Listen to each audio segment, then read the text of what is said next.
Please don't hurt me. I can't walk." The woman's voice trembled through the damp, narrow alley, sharp with desperation. Rainwater glistened on the cracked pavement beneath her trembling body. A car's headlights flared behind the figure approaching her, casting his long shadow across the walls. The man's pace was slow, deliberate, his fists clenched. She curled up tighter, her white suit smeared with dirt and tears, her natural hair coming loose from its elegant updo. Her left ankle was badly swollen, twisted at an unnatural angle. At that moment, around the corner, a man appeared, tall, rugged, carrying a little girl wrapped in a faded yellow raincoat. His brown skin glistened with rain, his work boots wet, his expression tired. But when he heard that voice, so raw and broken, he stopped. The little girl stirred in his arms. "Daddy." "Is she going to die?" she whispered. The man set her gently on the ground. "Stay here," he said firmly. She nodded, clutching a small stuffed rabbit to her chest. Without hesitation, he stepped forward into the alley. His voice rang out low and commanding. "Step away from her now." The man looming over the woman turned, startled. Tension rippled in the rain-soaked air, but the stranger's eyes, sharp, steady, unflinching, were locked on him. There was something in that gaze that stopped the aggressor cold. Not fear, not rage, just quiet certainty. The would-be attacker took a step back, then another, and disappeared into the shadows. The black woman blinked in disbelief, her breath catching as the man approached. Her limbs trembled, not just from pain, but from shock. The little girl peeked from the alley's entrance, her eyes wide. Lightning flashed. Thunder rolled. The man knelt beside the woman, his voice soft. "You're safe. I've got you." She stared at him, lips parted, unable to speak. She did not yet know his name. But in that moment, something changed. And though she could not stand, though she was broken and bruised, she had just been seen, and her life was about to change forever. Kalen Brooks lived on the third floor of a crumbling apartment building in the historically black neighborhood of East Oakland, where the walls whispered with echoes of lives long exhausted. At 31, his life had been split in two, before and after he lost his wife. 2 years ago, cancer took her quickly, cruelly. Since then, everything revolved around Amira. He worked as a washing machine repairman, taking jobs that paid just enough to keep the lights on and food in the fridge. Most days he smelled like rusted pipes and detergent, but he never minded. As long as Amira had crayons, warm meals, and a safe place to sleep, he could live with the aching joints and late rent notices. Once Kalen had worn a different uniform. He was a rescue worker, a firefighter-paramedic with nerves of steel and a heart trained to run toward danger. There was a long scar on his left arm, a souvenir from a burning house where he'd pulled a small girl out of the flames. He never talked about it. Some memories weren't meant to be honored. They were meant to be carried quietly. Now he carried his daughter, Amira, 6 years old, with beautiful coils and a giggle that could shake the sadness out of a room. She never went anywhere without her battered box of crayons. "Colors make things better," she liked to say. She filled their home with drawings, flowers, rainbows, stick figures holding hands. Her world was tiny but bright. That rainy night, Kalen had promised her a treat, a hot dog from the corner stand if she behaved through the grocery run. They had just turned down a back alley to cut across the block when they heard it. A scream. A woman's voice trembling, pleading. That night, Naima Ellery had not intended to run. But when her fiancé, Julian Ward, the CFO of her company, locked the hotel suite door behind him and began raising his voice, something inside her snapped. For months, he had been pressuring her to sign over control of critical assets in their joint holdings. The marriage was part of a business strategy, her father's strategy, to secure dominance in the tech world. But Naima was not built for cages. She said no, and when his hand gripped her wrist, She grabbed the laptop with the incriminating files and fled barefoot into the rain. She had never run like that before. Not through alleys, not with her heart pounding like a hunted animal's. She slipped. Her ankle gave way. She fell hard onto the cold, wet concrete. Still, she held the laptop against her chest as if it were her only lifeline, because it was. Her breath came in gasps. The pain in her leg blurred her vision. Her white designer suit was ruined, torn at the shoulder, soaked to the bone. Her phone had been lost somewhere on the street. The man she once trusted was getting closer. She could hear his footsteps. And that was when she saw him. Kalen carried her in silence. The rain had slowed to a drizzle by the time they reached his building. Naima's body trembled from cold and shock. She clung tightly to the laptop against her chest, her grip unrelenting even as pain radiated from her ankle. Kalen said nothing, only adjusted her in his arms to shield her better from the wind. "It's okay," he said, gently lowering her onto the couch. "You're safe here." Amira entered a moment later, tiptoeing through the doorway in her rain boots. She held her bunny in one arm and looked at Naima curiously. Her gaze wasn't fearful, just serious. The kind of serious only a child can be. Then she tilted her head and asked, "Daddy, why is she crying like me when I miss Mommy?" Kalen froze. Naima's breath hitched. She turned her face away as if the words had pierced something she didn't know existed. Her fingers tightened on the edge of the couch. She wanted to speak, but couldn't. "She's had a hard day, honey," Kalen said softly. "Sometimes grown-ups cry too." Amira nodded solemnly, then wandered off toward her room, her little boots squeaking with each step. Kalen brought a clean towel and wrapped it gently around Naima's shoulders. "I'll get you something warm. Tea, okay?" She nodded mutely. He disappeared into the kitchen. Naima leaned back into the cushions, still damp, still cold. Her ankle throbbed. Her heart ached worse. She had been in penthouses, luxury spas, corporate boardrooms lined with mahogany. None of those places had felt like this. Small, imperfect, but full of something she couldn't name. It scared her. In the middle of the night, Naima woke with a start. The room was dark except for a soft glow from the hallway. Her ankle pulsed, but the pain was manageable now. Quiet filled the apartment. No sirens, no footsteps behind her, no one shouting. She sat up, unsure of how long she'd slept. The blanket that had covered her had slipped to the floor. Her laptop, still clutched in sleep, rested by her side. Guilt pressed on her chest. She had barged into a stranger's life, disrupted everything. She had no right. Slowly, she rose, biting back a hiss as her foot touched the ground. She limped toward the door, hoping to leave before dawn. No notes, no thanks, just disappear. But as she reached for her shoes by the door, she stopped. They weren't wet anymore. They had been carefully dried and patched. The loose sole had been stitched up with clean, deliberate lines. Next to them was a folded towel, fresh and warm.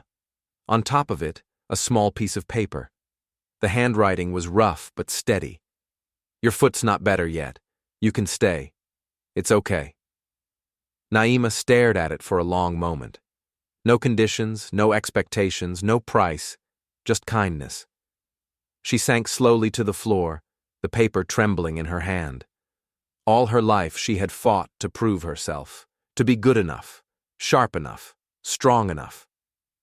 But here, in a tiny apartment with a broken floorboard near the sink and crayon drawings on every wall, she felt something she never had in her glass-towered world. Accepted for nothing more than simply being. The first morning after, Naima woke to the faint whistle of a kettle and the soft clatter of pans from the small kitchen. For a moment, she thought she was still in her penthouse with staff preparing breakfast according to schedule. But then she saw the modest couch beneath her, the worn curtains fluttering from a draft, and the drawings taped across the refrigerator. She was not in her world anymore. Kalen appeared carrying a steaming mug. He placed it on the small table beside her. The sharp scent of ginger filled the air. "Drink this," he said calmly. "It'll help with the pain." She sat up slowly, testing her injured ankle. It still throbbed, but the swelling seemed less. She sipped the tea. It was spicy, strong, oddly comforting. "You made this yourself?" she asked, almost surprised. "Old habit," he replied, sitting down on the edge of the coffee table with a roll of bandages. "Ginger tea, clean water, steady hands. That's all it takes sometimes." Without another word, he gently lifted her foot onto his lap. His touch was steady but careful, never lingering, never invasive. He removed the old bandage, cleaned the wound, and began to rewrap it. Naima watched in silence. She had been surrounded by assistants and advisors for years, but none of them had ever cared for her like this, not with patience, not with attention, not without expectation. "You've done this before," she murmured. He nodded once. "Rescue work, fires, accidents. You learn to keep calm even when you're falling apart inside." Her eyes softened. She wanted to ask more, but before she could, he reached for her jacket.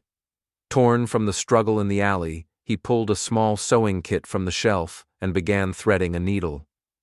"You don't have to," she started. "I know," he interrupted gently, "but it's worth fixing." The thread was a little uneven, the stitches imperfect. Still, he worked with such focus that something in Naima's chest broke open. The tears came suddenly, unstoppable. She covered her face with her hands, ashamed. Kalen paused. "Did I hurt you?" She shook her head, her voice breaking. "No, I'm not used to this, being cared for." He didn't push her to explain. He simply handed her a tissue and said, "Everyone deserves it, even you." That was when small footsteps pattered across the floor. Amira appeared, her hair in beautiful twists, her pajamas covered with stars. She held a piece of paper tightly against her chest. Without hesitation, she walked over and placed it in Naima's lap. "This is for you," Amira said proudly. Naima unfolded the paper. It was a crayon drawing, bright colors filling the page, a tall man with brown skin, a little black girl in yellow shoes, and beside them an empty outline of a woman with brown skin and natural hair. Confused, Naima looked up. "Who is this?" Amira smiled, pointing at the figure. "That's you. I left the space empty for a long time, waiting for someone who belongs. I think it's supposed to be you now." Naima's throat tightened. Her hands shook as she held the picture. "Sweetheart," she whispered, struggling to find words. "Why me?" "Because you're here," Amira answered simply. "And you look like someone who needs a family." Naima let out a sound that was half laugh, half sob. She pressed the picture to her chest as tears spilled freely. For so long, her life had been a battlefield of boardrooms, contracts, and expectations. She had been defined by numbers, power, and appearances. No one had ever left a space for her, only demands for what she must become. Yet here, in this cramped apartment with peeling paint and the sound of a child's crayons scratching across paper, she was being offered something she had never known, a place. She looked at Kalen, who stood silently in the doorway, watching the exchange. His expression was unreadable, but his eyes told her everything: acceptance, patience, and quiet hope. Naima turned back to Amira, managing a smile through her tears. "Thank you, sweetheart. That's the kindest gift I've ever been given." Amira giggled and picked up her crayon box. "Then I'll make it official. Purple dress, right?" Naima nodded, laughing softly through her tears. "Yes, make it purple." And as Amira filled in the empty outline with bold strokes of color, Naima felt something loosen inside her, something soft, something alive. For the first time in years, she felt what it meant to belong. Naima's ankle was healing slowly. Each morning brought a little more strength, a little less pain. But walking was still difficult. She hated the feeling of weakness, of needing help. But Kalen never made her feel small for it. He offered his arm without a word, let her lean on him as they moved through the apartment. When she stumbled, he steadied her. When she winced, he paused. There was no pity in his actions, just presence and patience. "Just one step at a time," he'd say gently, his voice low and calm. Naima would nod, focusing on the rhythm of their movement. Step, breathe, balance. It became their quiet ritual, a rhythm of trust that neither of them named out loud. One sunny Saturday morning, Amira announced it was time to make pancakes. "Daddy makes them okay," she said with an exaggerated shrug, "but I bet Naima makes them fancy." "I wouldn't count on it," Naima warned with a smirk. "I've never actually cooked anything myself." Amira's eyes widened. "Never?" "Nope, not even toast." Kalen raised an eyebrow. "That's about to change." They gathered in the small kitchen, elbows bumping as they mixed batter in a cracked ceramic bowl.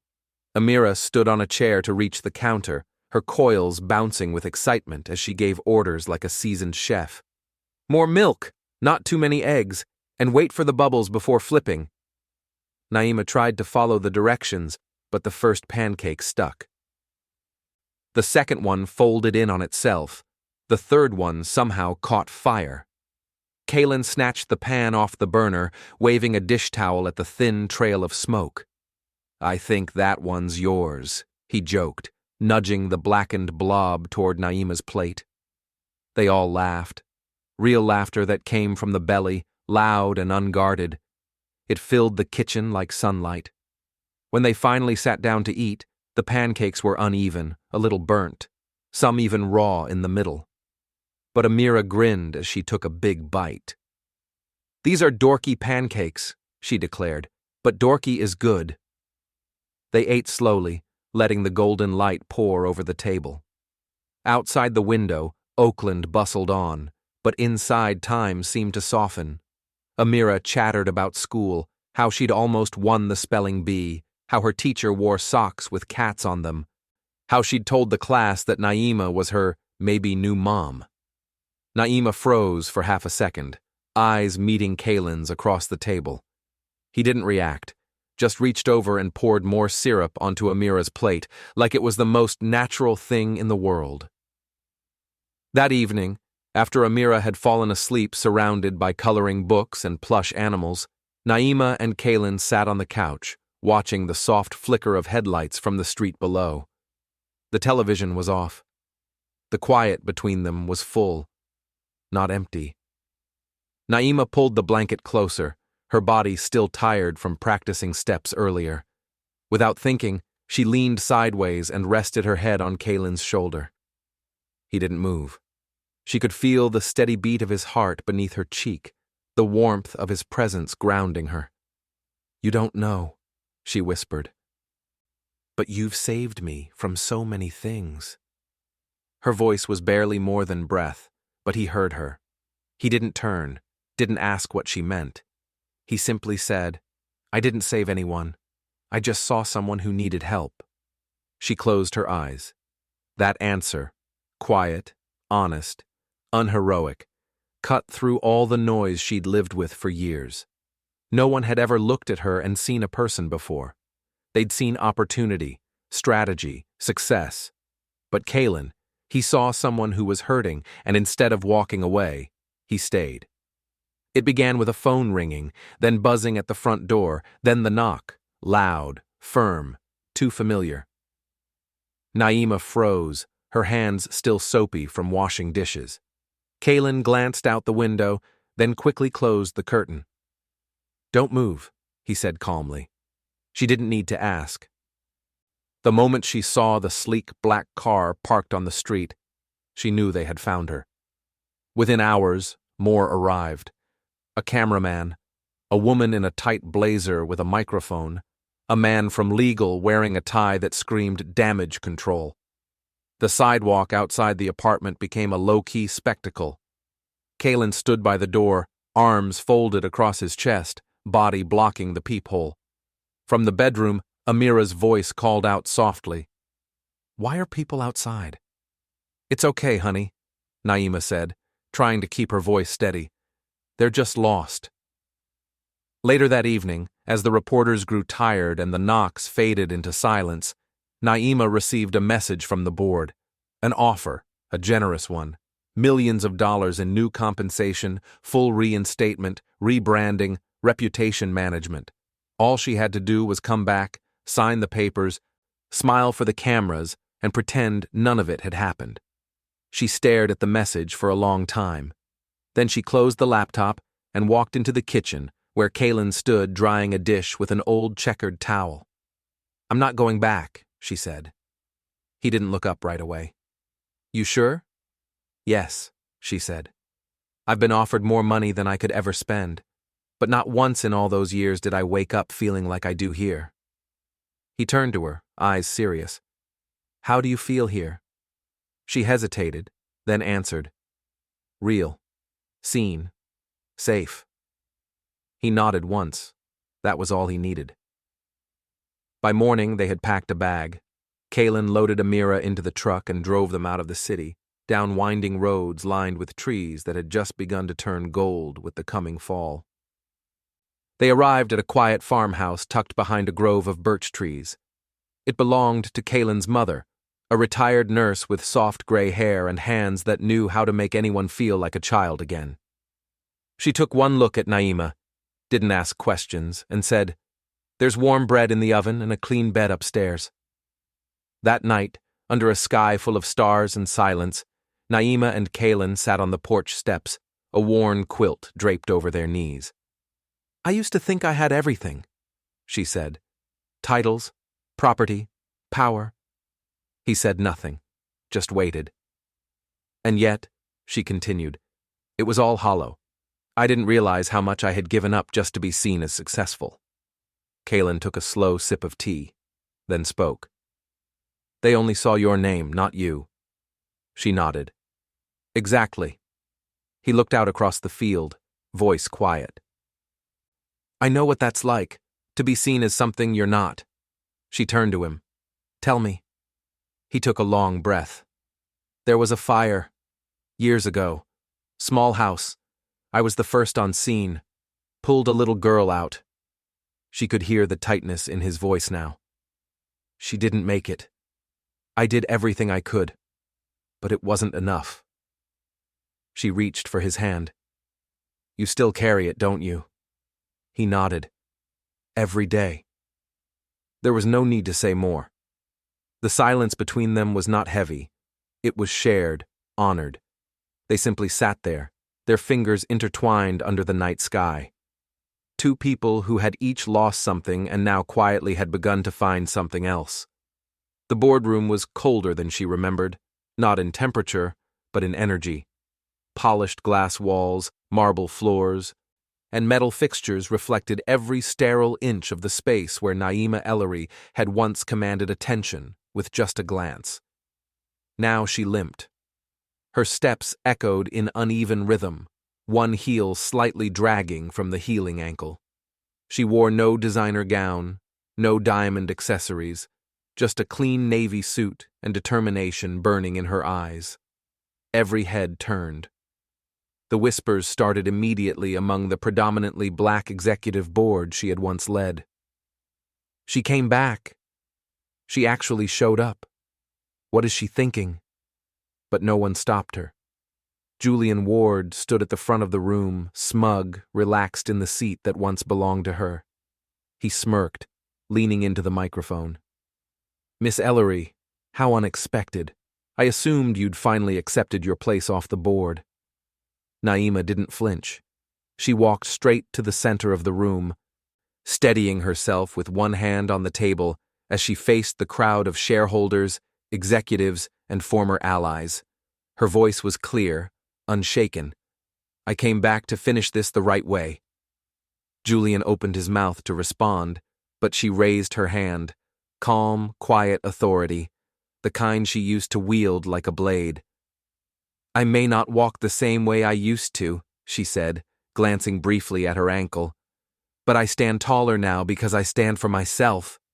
The room hushed. With one tap on her laptop, the large screens behind her lit up. Spreadsheets, emails, confidential memos, all of it streamed into the room. Proof of the fraudulent dealings, manipulated contracts, and the internal corruption orchestrated by Julian and several other board members. Gasps broke the silence. A few people shifted uncomfortably in their seats. Naima turned slowly, making eye contact with every person in the room. You thought I disappeared because I was weak, she said, but I left because I needed space to remember who I was before you all convinced me I had to be someone else. Julian stood abruptly, trying to regain control. This is reckless. Do you have any idea what this could cost you? She looked at him, really looked, and saw for the first time how small he truly was. I do, she said, and I'm ready to pay it. She pulled out a document from her folder and placed it on the table with deliberate precision. This is my formal resignation, effective immediately.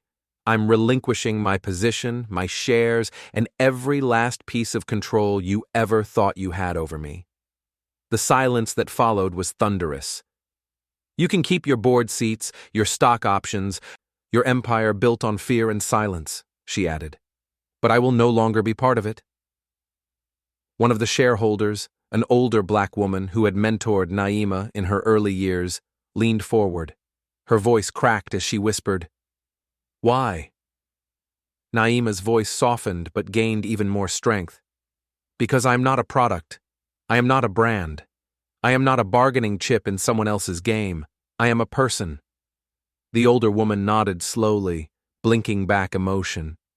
Julian, still standing, tried once more. You'll regret this. You're throwing away everything.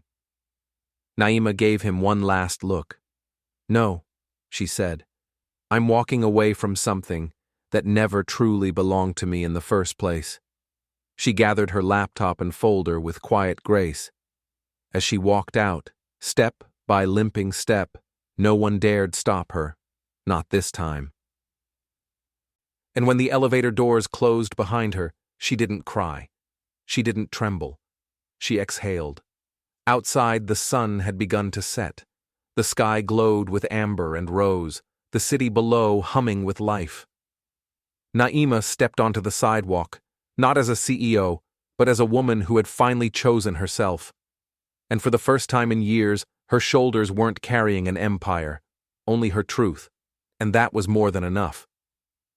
When Naima returned to the apartment, it was just as she remembered, modest, warm, and alive with quiet joy.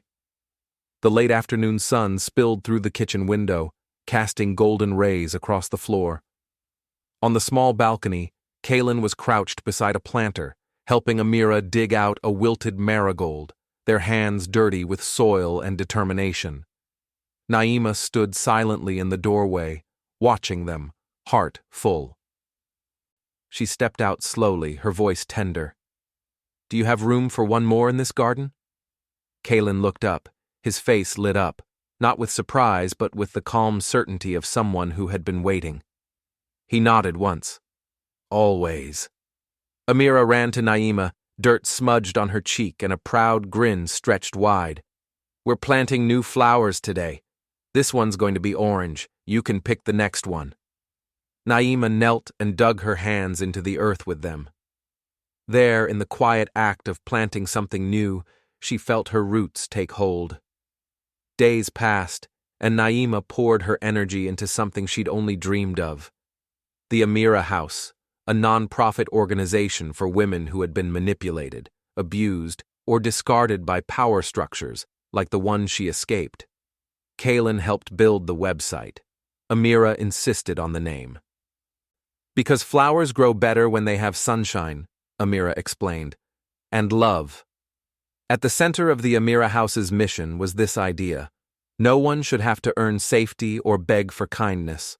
The world had failed so many women. Naima was going to help rewrite that story. One evening, after dinner and a messy round of pancake flipping practice, the three of them curled up on the couch. Amira nestled into Naima's side, crayons and drawings scattered on the coffee table. The hum of Oakland drifted in through the open window. Amira turned to Naima, serious as ever. "Will you stay here forever?" Naima looked into her big, hopeful eyes. "I drew you into our family already," Amira added, lifting a picture from her pile. 3 stick figures stood in front of a flower garden, 1 tall black man, 1 little black girl, and 1 black woman in a bright dress. "I don't want to erase you later." Naima's throat tightened. She pulled Amira close and whispered, "If you ever need me, sweetheart, I'll always be here." Later that night, Kalen found her on the balcony, gazing out over the city. "I have something for you," he said, stepping beside her. From his pocket, he pulled a small bracelet woven from multicolored threads, uneven but clearly handmade. Naima took it gently. "Amira made it. She called it a commitment bracelet." He smiled. "She said it's not a wedding ring, but she was wondering if maybe you'd want to be an unofficial mom first." Naima's laugh turned into tears. She slipped the bracelet onto her wrist. It fit perfectly. "For the first time in my life," she whispered, "I feel like I've been chosen just for being me." Kalen took her hand, intertwining their fingers. They didn't need grand declarations.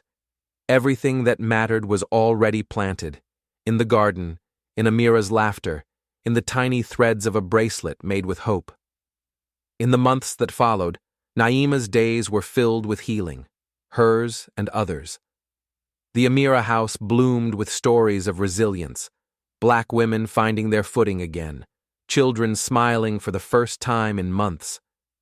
Naima spoke softly at community events, worked late with volunteers, and always returned to the apartment, to what had become home.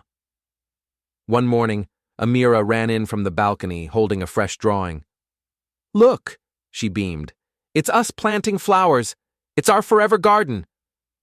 Naima knelt beside her and kissed her cheek. "Yes, sweetheart, it's exactly that." In the gentle hum of everyday life, in shared breakfasts, dirty hands in the garden, and quiet nights of reading bedtime stories, Naima found a peace no corporate title had ever given her. She wasn't just safe. She was seen, she was loved. And this time, it wasn't because she had power, it was because she had chosen to stay and had been chosen in return. Sometimes family isn't something you're born into, it's something you build, one act of kindness at a time. Naima didn't just walk away from power. She walked towards something real, a little girl who believed in her, a man who never asked her to be perfect, and a life where love didn't come with conditions, only choices.